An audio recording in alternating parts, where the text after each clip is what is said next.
заниматься, например, производством меда. Говорит, ой, да ты что, да какой мед, да ну. Ну давайте вот, например, дальше задача для того, чтобы расписать это как можно более проще, разбить на конкретные задачи. И кто-то все время отслеживает, что эти задачи реализуются. Потому что если это перестать делать, это само собой схлопнется, потому что система, которая есть сейчас, будет это отторгать. И дальше мы довели до того, что мы с этими 5 женщинами, я хожу по деревне, смотрю на разных людей, мы с ними о чем-то говорим. По обратной связи я понимаю, кто из этих людей может стать локомотивом. Мы их собрали. И мы, значит, сделали так, что эти 5 женщин собирают местных мужиков. Ты будешь этим заниматься? Да, ну, я тебе сказала, Боля, ну-ка подписывай. Да ладно, что ты подписал? Потом кто-то должен проконтролировать эту женщину, чтобы она проконтролировала всех этих мужиков. Потом их надо научить. Потом им дали по 20 тысяч рублей на деревню. Они добавили еще... Нет, мы дали 50 тысяч всего, то есть это было на 300 ульев. Они добавили еще 20 тысяч на район. Отправили КАМАЗ в Адыгею, привезли 300 ульев, раздали. И надо было следить за тем, что происходит. Сказать, ребят, когда вы начнете зарабатывать, во-первых, как вы будете зарабатывать, куда вы будете сбывать мед? Выяснилось, что продать мед можно в Котлас, можно в Корягину, можно в Красноборске. Главный метод называется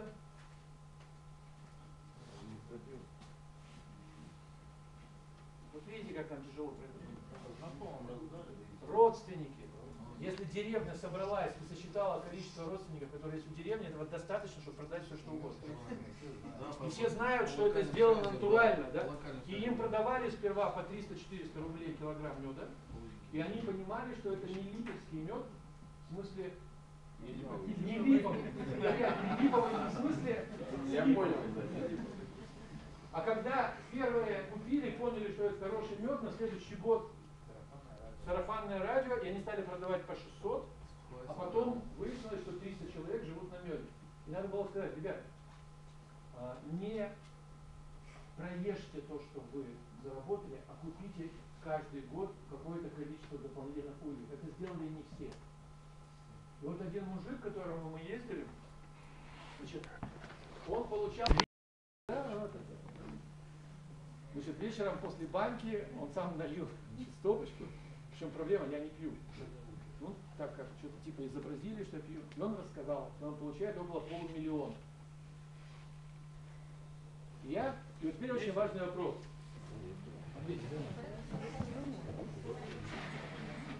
Я понимаю, что вы уже устали, но вы не знаете представление о том, что такое локальная экономика. Смотрите.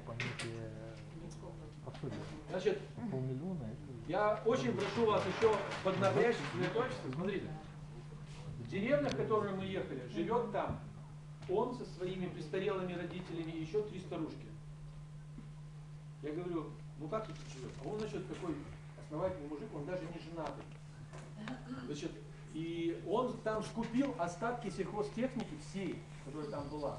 Ну, что-то такое крестьянское осталось, основательное, да, то есть он увидел там какой-то поломанный комбайн, он его купил, разобрал, собрал, у него теперь комбайн есть.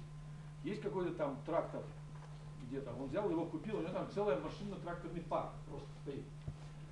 И он стал выписывать журнал пчеловодства, и он засевает там километров на 5 или 10 фацелий, значит, поля. И мы едем, не знаю, другая страна, то есть разруха полная. Деревень не осталось, и вдруг посреди этого фацелия, засеянные ей поля, машинно-тракторный парк, дома как конфетки, и на них спутниковая антенна. И такой вот местный олигарх. Я говорю, ну ты вообще вот как собираешься дальше жить? Он говорит, да, я не знаю. Ну что ты? Ну вот я это в лес хожу. А еще говорю, ну это на реку, рыбу половлю. Он такой спокойный, хороший человек. Но у него никакого плана жизни нет. У тебя деревня выживет? Так вот, нет, не выживет. А как ты тут один? Куда ты с твоим производством-то? Ну так это вот как-то вот поживу еще сколько. Я ему говорю, смотри, вот деревня. Вот тебе дали на самом деле. Ты же не не сам создал. Ты же не понимаешь, как ты это создал. Тебе просто дали. И дальше это наложилось на то, что он труженик, он работает, да. То есть надо отобрать тех, кому дать, чтобы они внутри района что-то создали. Значит, вокруг него возникла какая-то его волна, да. То есть он стал маленьким островком благополучия над землей. Это что-то кардинально меняет? Нет. Ну, уже есть за что зацепиться, какой-то крючок есть, да, такой. Я ему говорю, а тебе выгодно было бы, чтобы кто-то другой что-то производил? Как вы думаете, что он ответил? Нет. Нет. Почему? А зачем? Это они, да? А я, это я. Я ему говорю, Вань, ну тебе же это дали. Ну, спасибо вам, конечно. Это вопрос, что ты хочешь. Зачем тебе это надо? И вопрос, почему кто-то кому-то будет помогать. Да? Я ему говорю, ну хорошо, давай подумаем. А тебе выгодно все-таки было бы, чтобы рядом с тобой что-то возникло? Ну, например, вам вопрос. Вы на это должны ответить. Что ему было бы выгодно, чтобы рядом с ним возникло? Хорошая дорога. Хорошая дорога. Хорошая дорога. То есть вот так хочется, чтобы кто-то дал денег. Что как только я про что-то думаю, я сразу говорю, губернатор, постройте нам дорогу. Я правильно понял? Как следствие. Автосервис по ремонту его техники. Хорошая идея. Смотрите, вот автосервис, хорошая мысль. Ремонтная база. Ремонтная база. Ну, он сам себе автосервис. Ну, но если иномарку купил, то надо, чтобы что-то было рядом. Туристический объект, который можно реализовывать. Мед. Тот же мед. Отлично. Туристический объект рядом может возникнуть, да? Телефонная устойчивая связь. Телефонная устойчивая связь. Ну вот давайте, вот, смотрите, еще раз. Вы очень умные. Я вам даю установку. Вы очень умные. Не, может быть производство по банку, который продвигается. Отлично. Смотрите, производство банки, которые разливают мед. Круто. Предложение актуальное. Медовуха. Отлично. Ну вот из того, что я вам рассказал, давайте еще раз. Дальняя деревня. Переправа очень тяжелая. Надо ехать из Красногорска куда-то там, километров за 20, переправляться 2 часа на пароме. Транспортная компания. Потом, значит, ехать оттуда километров 20 или 30 в этот Береза-Наволок куда-то, да? Значит, они изолированы. И там поля засеяны фацелией. Вот что ему можно было бы предложить, чтобы он, еще раз, скажем так, он экономически выиграет от того, что кто-то экономически выиграет. Да, попутно, что кто-то в ту сторону поставлял. Ну, он туда, а обратно. Хорошо. Совместные продажи, совместные закупки. Классно. Да. Транспортная какая-то система. Молодцы. Смотрите, сколько всего мы на самом деле начали видеть. Но вот в этой истории что можно сделать еще? Вот оно просится. Кормов. Как? Кормов. Кормовая база. Продолжите мысль. Продолжите. Чем-то засеяно. Медоносное растение, которое... Вот, молодцы. Так, сосед занимается мясом, он дает ему в долг, к примеру, и говорит, давай ты будешь держать коров и будешь сажать клевер, да? Я не буду тратиться на фацелию, а у меня появятся медоносы. И тогда, ну у него-то деньги по факту есть, правильно? Только ему ничего не надо. Потому что он, простите, русский человек, он не татарин. И он не узбек. Он думает только о себе. Он не понимает, что если он соседу даст в долг и скажет, давай посади, например, гречиху, но здесь не пойдет, а, например, даже в Татарстане или в Удмуртии посадить гречиху можно, да? И я рядышком поставлю свои ульи. Я тебе дал долг для того, чтобы я рядышком поставил ульи. Ты зарабатываешь, и я зарабатываю. Если это две истории, они погоды не делают. Но мы оба дальше заработали, дали кому-то еще. Две семьи будут сюда. Все-таки уже, да, это 100% роста, да. 2 рабочих места. 2 рабочих места, да. Значит, Мы возвращаемся к кооперации, которая у нас опять разрушена. но это не совсем кооперация в чистом виде. Но Ну, это, это такая локальная кооперация, скооперированная. да, так вот, значит, дальше тогда требуется, смотрите, это работает, как это работает во всем мире. Есть люди, которые являются внешними тренерами, они работают примерно так же, как спортивный тренер. И их кто-то по какой-то причине содержит, спрашивая с них за реальный результат. Проблема в России в том, что у нас есть затраты, а не рост. Мы можем получать большие деньги, затратили их, и нам все сказали, а вот смотрите, нас не спросили за то, что у нас возник внутренний рост. А тут должна быть система, когда есть человек, как профессиональный тренер, который говорит, а что это вы вот так делаете? Почему ты, например, ему в долг не дал? У тебя есть 500 тысяч, куда тебе эти деньги? У тебя там, в твоей деревне 500 тысяч, а он сидит и придумывает, что ему еще купить. Значит, лодка у него есть, значит, одежда цвета хаки, чтобы ходить в лес, у него их 5 комплектов. Снегоход есть, да? Снегоход есть, целый этот самый, ему больше ничего не надо, ему эти деньги по факту не нужны. Мы ему говорим, смотри, ты, вот Вера, тебе жениться надо? Проблема.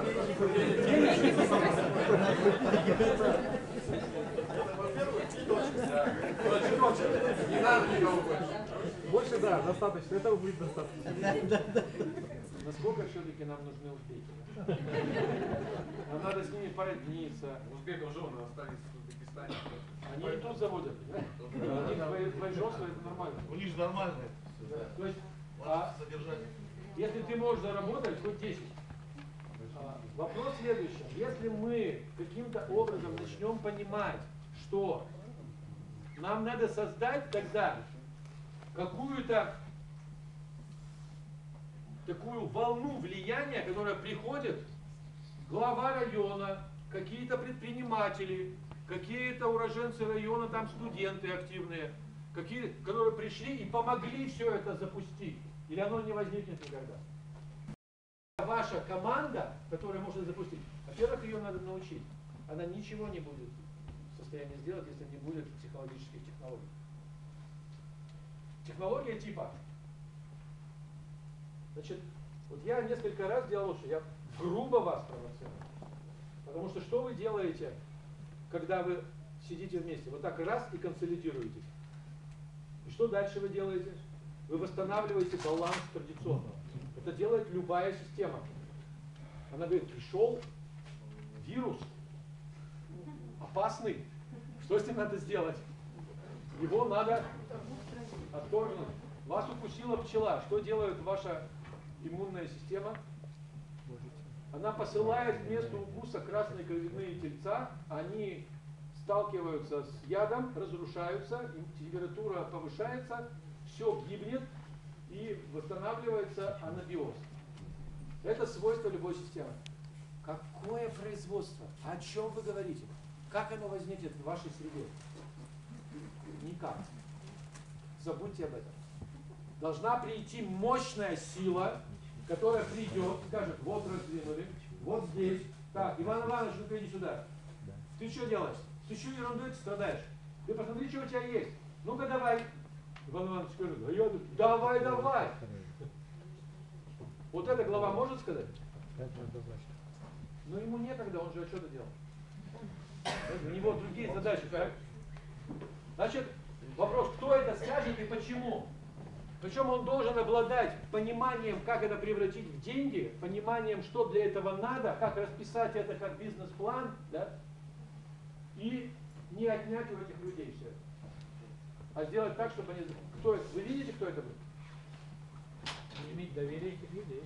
И получить доверие этих людей. Если вот это создать, первый проект, второй проект, третий проект, дальше начинается толпа копеек. Дальше начинается новый ужас. Если не возникает корпорации, она выглядит так. Мелкие бизнесы размножаются методом копирования. Они увидели, что Иван Иванович заработал. О, все пошли делать то же самое. Да? Что они сделают с этим бизнесом? Они обрушат рынок. Мы говорим, наша цель, еще раз, у нас это должна быть мантра, молитва. Количество семей с маленькими детьми, заработок. Мы написали рабочие места, на самом деле это их производство маленькое. Да? И местные рынки. Вот ваша логика. Так? А что происходит с местным рынком? На этом этапе, как только возникли успешные производства, тут же что произошло? Конкуренция. Резко растет конкуренция. Те посмотрели, мы сделали, я могу рассказать про десятки проектов, которые мы сделали в Архангельской области. Мы сделали напорную башню силами деревни. Дальше в Архангельской области появилось 20 напорных башен. Мы сделали мост. 20 мостов. Сделали еще что-то там. Ну я думаю, что проекты ТОСов, они примерно так же и в Коми. Они все одинаковые. И дальше возникает вопрос. Вся республика, значит, развитие деревни называется так. Есть спортивная площадка. Дальше есть детская площадка. Когда все деревни построили детские спортивные площадки, развитие деревни закончилось. Да. Не, еще мост может быть. Да, еще может немножко что-то отсыпать. Иногда можно устроить какой-нибудь фольклорный фестиваль. Еще 2-3 варианта. И колодец.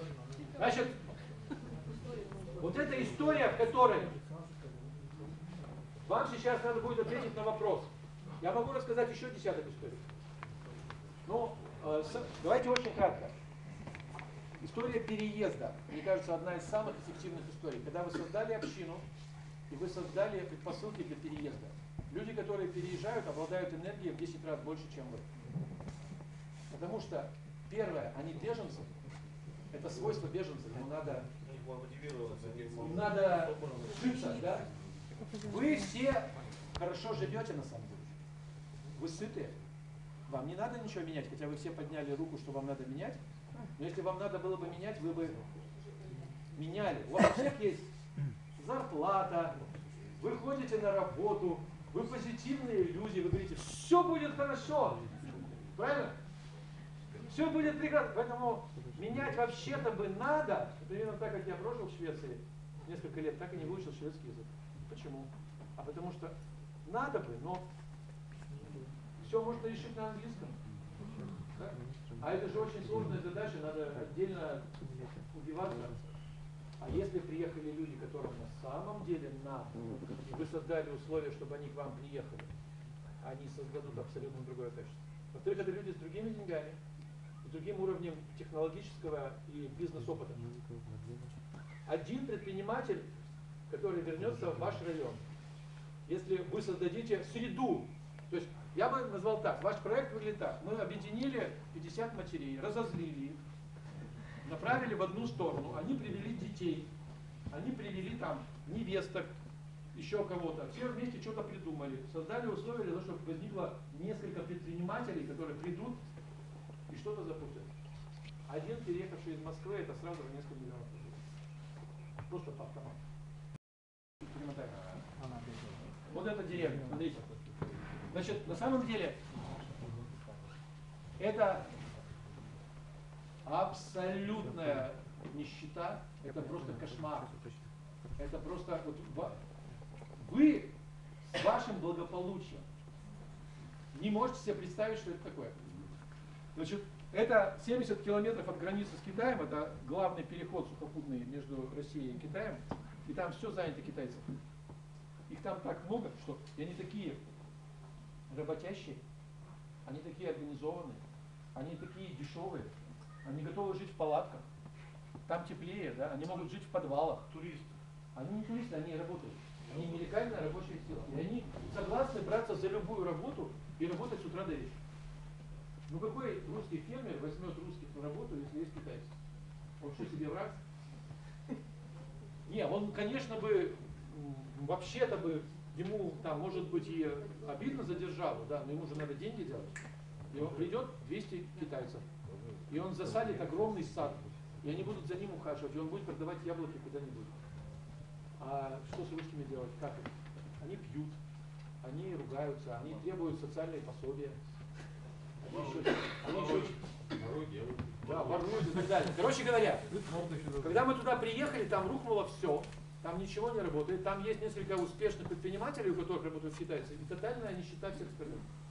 Но там была Наталья Васильевна, глава поселения. Это такая русская женщина, которая вот реально, вот я их очень люблю, таких русских женщин.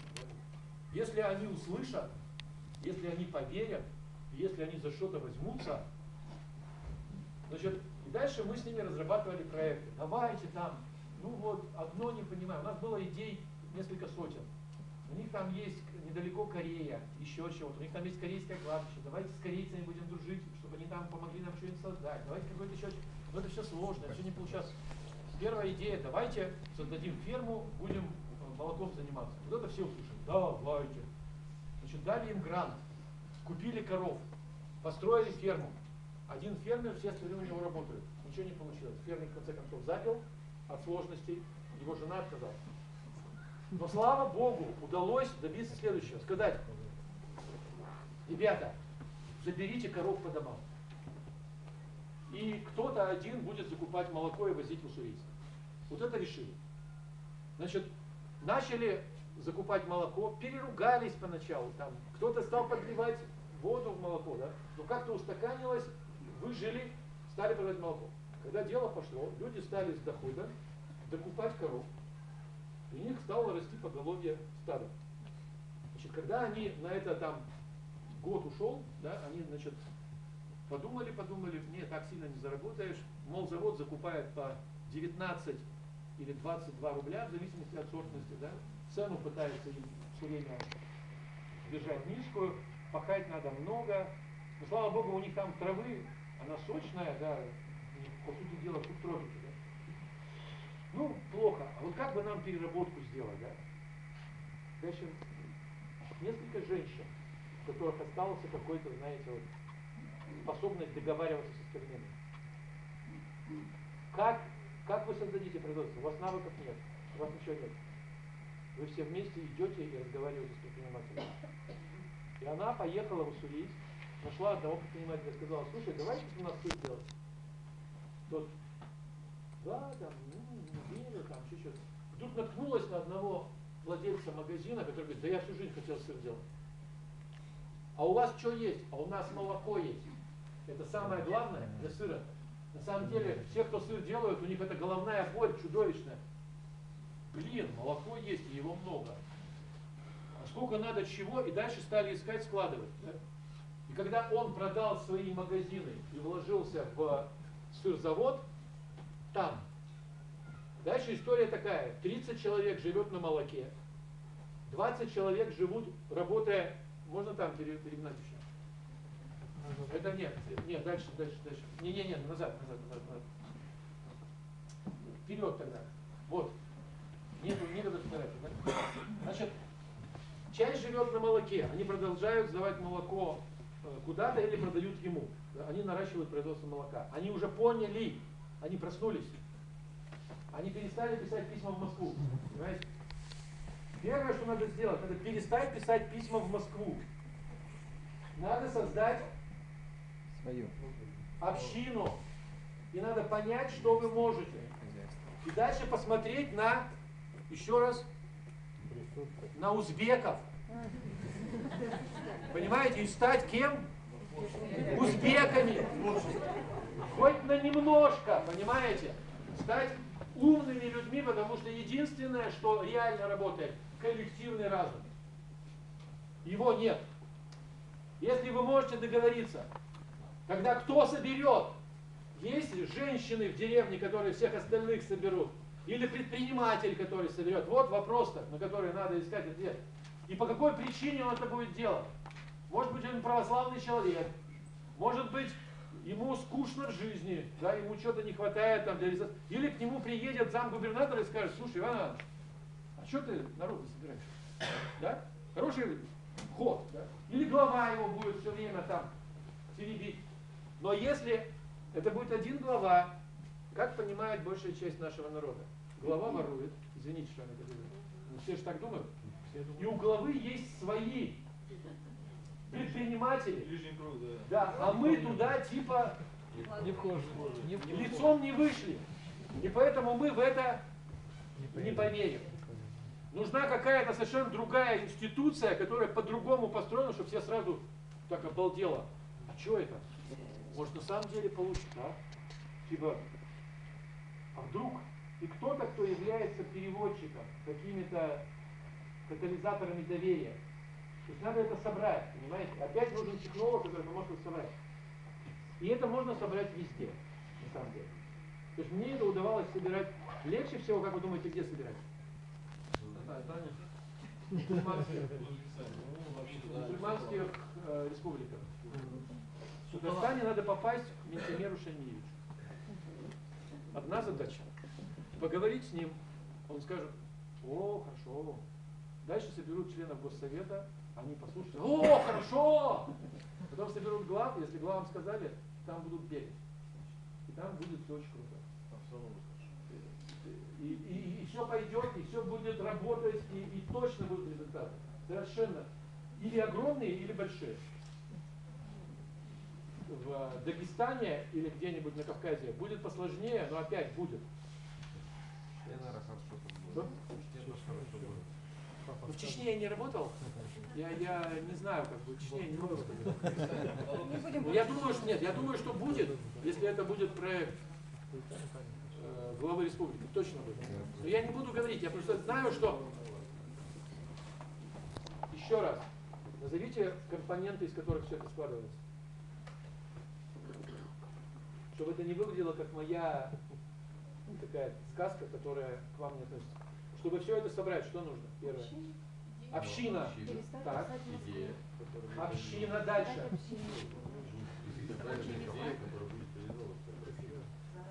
Нужна не идея, нужна тысяча идей. И команда, которая с этим будет регулярно работать, чтобы какую-то одна идея не получится. Если вы поставите все на одну идею, скорее всего, она должна быть идеология, а потом идея уже. Какая-то общая идеология, а потом идея. Должна быть доктрина. Доктрина и еще кто для этой доктрины?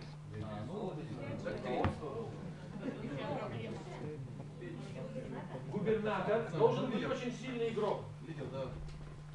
Сильный игрок, который является кем? Пользующийся доверием. Нет, он является заказчиком. Он является заказчиком, потому что если это перевести на язык системного анализа, это не так. Любая система обладает сопротивлением. Это ее нормальное свойство. Любая система обладает жесткостью, потому что если она жесткостью не обладает, она не живет как система. Она рассыпается. И когда вы в эту систему заходите, и вы пытаетесь в ней что-то менять, вам система совершенно справедливо говорит: изыди, не вмешивайся, да? Поставь обратно. И должен быть какой-то силовой элемент, который скажет: надо, давайте что-то немножечко, чуть-чуть подправим, да? Давайте, ребята, давайте вы заработаете. Да, в конечном итоге толкнуть в какое-то направление, чтобы это не превратилось в хаос, не превратилось в то, что мы поговорили и все осталось должно быть. Да, молодцы, но в конечном итоге должен быть сухой остаток, результат. Вы должны куда-то пойти. И он должен в эту сторону все время двигать. Значит, если в этом случае говорить, то выглядело так. Еще раз. Наталья Васильевна, круг женщин, они услышали, ничего не получалось до тех пор, пока у них не кончилось все. Мы ушли оттуда с ощущением, что проект не получился. Когда у них кончились все халявные деньги, это по поводу того, на что вы надеетесь. Пока вы надеетесь на халявные деньги, и они у вас есть, и они к вам как-то приходят, вы ничего не будете делать сами. Когда у них все халявные деньги кончились, и все развалилось, тогда в этот момент они сказали, мне потом говорят: мы вспомнили все, что вы нам говорили. Я собрала опять всех женщин, сказала: слушай, надо коров-то удержать. Раздали по людям, и она отвечала за то, что они их не пропили, они как-то скооперировались, это молоко сдавали. Был заказчик. Когда это молоко ну, стало основой, они сосчитали, сколько это, да? Схема, мы понимаем, что недостаточно. Мы стали думать о переработке. И мы пошли искать, кто будет. Нужен переговорщик, нужен какой-то человек, который может все это связать. Но у них уже есть община, у них уже есть основа. Они притянули предпринимателя, который вложился в сырзавод, это 8 миллионов было его денег. Еще 4 миллиона пришло из области в виде гранта. Возникло рабочие места до 20 человек. 30 до 20 это уже другая вещь. А дальше самая поразительная часть истории. Они стали думать над тем, как продавать сыр, стали искать. Как вы думаете, что они придумали? Вот посмотрите на это. Выбирай наши. Сыр в шоколаде. Свои? Тоже так в кафе, да? Услуги. Очень тяжело придумать. Очень тяжело придумать. Да? Они придумали туры выходного дня из Владивостока. Вот это к ним приезжает автобус, они дают попробовать, и каждый вывозит с собой головку сыра. И для начала, для сбыта этого было более чем достаточно. А дальше возникло сарафанное радио. Это натуральный сыр. У них нет перекупщиков, им надо было решить одну проблему, им надо было дойти до одной турфирмы, сказать, привезите к нам автобус владивостокцев, да? А они под этот автобус, можно прогнать? Вот эти туристы приехали, вот уже у них, смотрите, там сыр, это на заводе, да, продажа сыра. Давайте дальше. А вот это дополнительные услуги.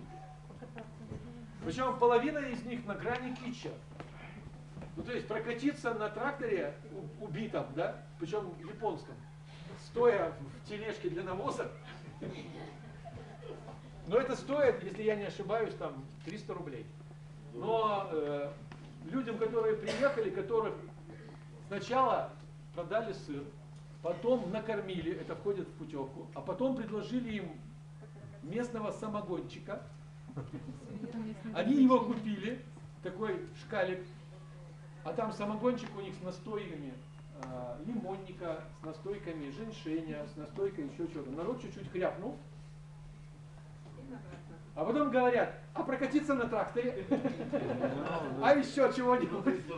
А еще чего-нибудь? И в итоге получается, что в этой деревне, вы посмотрите, вот гляньте, что представляет собой клумба, что представляет собой благоустройство этой деревни. Никаких денег, посмотрите на заборы. Она, Наталья Васильевна, собрала всех и сказала, так, устраиваем квест. Вся деревня говорит, что? Это значит, собрала там клубных работников, еще чего-то. Приезжающие туристы бегают по деревне, ищут записки, потом куда-то там ползут, еще чего-то делают. Это услуга. Те, кто в этом участвует, получают какую-то денежку. Они стали предлагать услугу. И они в 2000, если я не ошибаюсь, в 2015 году получили второе место в России на каком-то конкурсе туристических проектов. Потому что они это все еще красиво упаковали. В целом выглядит совершенно... И я узнал об этом, то есть вот для меня это был пропавший проект, то есть он не состоялся. Он выстрелил сам собой. Это было такое счастье, когда я узнал там, через 2 года, что вот это вот так все выглядит. И таких проектов в Сибири и на Дальнем Востоке энное количество есть. Я понимаю, что так... Я понимаю, что так долго нельзя говорить, но у нас просто вот, жесткий формат. Давайте сейчас делаем следующее. Давайте рассчитаемся на 1, 2, 3, 4. Разделимся на 4 группы и придумаем, что мы дальше делаем со всем этим в Республике Коми. Хорошо? Так, поехали. Первый. Вопросы есть? Первый. Второй. Третий.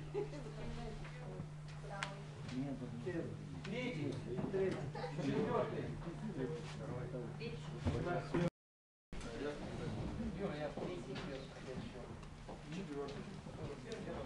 Вы первый. Четвертый. Вы первый, второй, третий, четвертый. Первый, второй, третий, четвертый. Давайте дальше. Давайте быстрее. первый, второй, третий, четвертый, первый, второй, третий, четвертый, первый, второй, третий, четвертый, первый, второй, третий, четвертый. Так, теперь смотрите. Взяли листочек, взяли маркер, сели вокруг стола, у вас будет, давайте скажем, 15 минут, давайте скажем 10 минут на то, чтобы предложить набор шагов, позволяющих тем, о чем мы сейчас говорили, что-то сделать дальше в республике. Задача понятна? Лидер. Да, и группа, и команда. Вот община, вот все это столкнется. Община. Не-не-не. Просто нет. Подожди, община. А потом мы это будем разворачивать. Община. Нет, община. Нет, община, тогда что это? Была община, Чтобы создать общину, надо понимать, как община. общину, коллективный разум должен заработать. Кто должен создать? Он правильно Подожди, говорит. мы говорим так, первая община, вторая идея, а третья группа команды реализуемая, которая будет реализована. Идея это А там лидер уже уже будет. производная. Первый, это тот, кто будет заниматься этим. Тот лидер. Я буду этим заниматься. Ну как я могу этим заниматься, если у меня нет общины? Вот он лидер создает. Вот, лидер вокруг себя собирает общину. Лидер плюс идея, а потом появляется... Нет, подождите. Нет, община. Ну как может появиться лидер, если нет Плюс общины? лидер, плюс идея, плюс община. Он для того и лидер, чтобы он собирает потом общину. Идею убрать надо, идея появится потом. А лидер тогда плюс община. Зачем было собирать общину?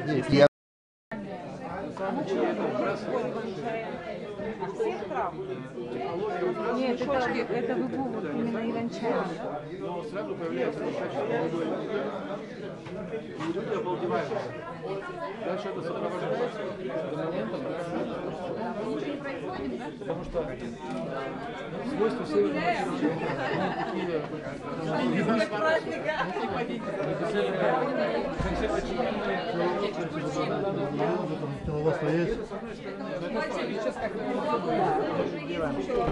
Вот, а в рамках этого нам надо, чтобы там был мед. Всем этим туристам мы продаем мед. Не только мед, выпечки, чай. Да, но тут уже можно производство меда пасека. Пасеки, что там поля есть. Если там пасеки есть. А почему его тоже? А? Почему лозунг вкусный? Не знаете лозунг? Я просто сравниваю. Не уходим вообще, мы дальше пишем. Организовать, в самом деле, вот общину. Да, провести организационное собрание по созданию общин. Собрание по созданию общин. По выявлению ресурсов, а не проблем. Структуру, вот общину, вот руководство общины. По проблемам? Собрание по организации общины. Это не сработает. Собрание по организации общины.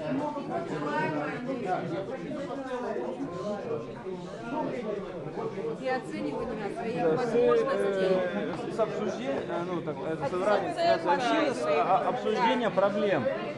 С обсуждением проблем территорий.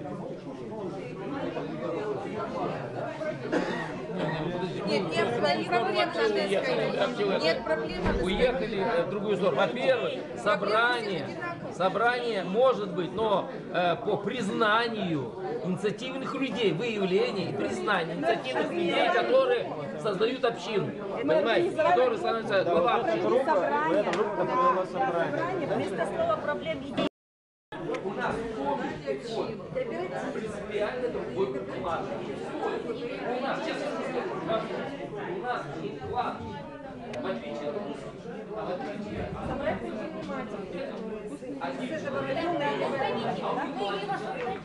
но он не сможет работать, потому что должна быть уже эта система, должен быть какой-то грант, который вошел бы в какую-то программу. Что будет делать? Мы узбеки, у нас ничего нет. Мы можем работать, вот именно, в рамках ТОСа мы работать сможем, в рамках общины мы работать пока не сможем, потому что у нас нету, вот то, о чем он говорит, нету заказчика, а нужно нам вот этого заказчика выйти, чтобы от него потом пойти. Все равно нужно выходить на губернатора. Не, ну а чем мы выйдем? Мы вот сейчас все распишем и потом выходить пойдем, правильно, да? Мы хотим. Не надо. Я сейчас отомщу. Каким образом? Я сейчас буду снимать точно так. Что? А вот. Но община как бы на бумаге. Давайте время поджимает уже. Девушки дорогие, время поджимает. Ну давайте создаем рабочие места какие-то. Чисто теоретически проблем. Нет, вот главы. Нет, вот главы. Рынок сбыта изучить, наверное, надо как-то.